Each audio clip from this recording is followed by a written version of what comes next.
근데 사람은 보는 대로 믿기도 하지만 믿는 대로, 믿고 싶은 대로 본다는 말이 있는데 우병우 전 민정수석도 비슷한 것 같습니다.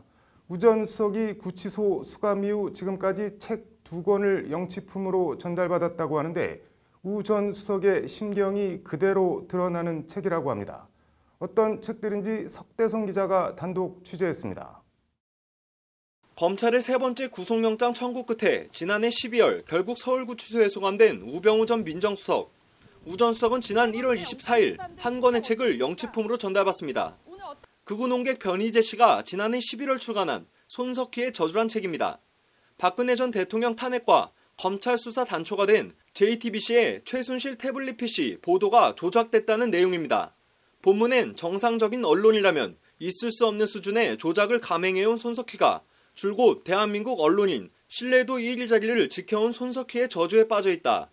손석희의 저주는 태블릿 PC 조작 보도를 통해 박근혜 정권을 무너뜨리고 대한민국 자체도 무너뜨릴 지경에 이르렀다. 그러므로 태블릿 PC 조작 보도의 실체를 밝히는 일은 손석희 하나의 신화를 벗겨내는데 그치는 게 아니라 대한민국 전체에 걸려있는 손석희의 저주를 걷어내는 일이다 등의 내용들로 가득 차 있습니다.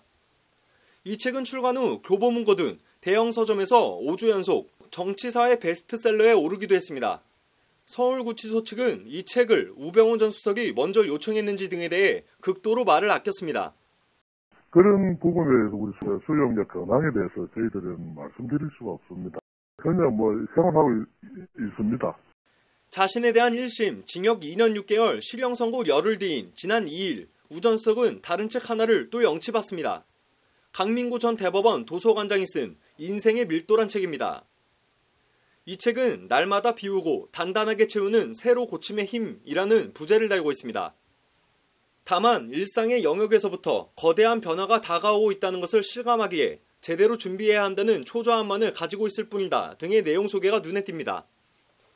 항소심을 준비 중인 우 전 수석의 지금 처지나 심경과 뭔가 묘하게 겹치는 듯합니다. 강 전 도서관장은 최근 법관 인사에서 서울고법으로 배치돼 현재 민사 29부 부장판사로 재직 중입니다. 강 부장판사는 지난 2009년 촛불집회 재판 개입 논란을 빚은 신영철 전 대법관을 옹호하는 글을 법원 내부 통신망에 올린 직원을 격려하는 이메일을 보낸 사실이 드러나 논란이 된 바 있습니다. 당시 신 전 대법관 사태는 일선 판사들이 대거 반발하며 5차 사법파동으로 번졌습니다. 태블릿 PC 보도가 조작됐고 날마다 비우고 단단해져라 라는 책을 읽고 있는 우병우 전 수석이 항소심에서 어떤 논리로 자신의 무죄를 주장할지 궁금합니다. 법률방송 석대성입니다.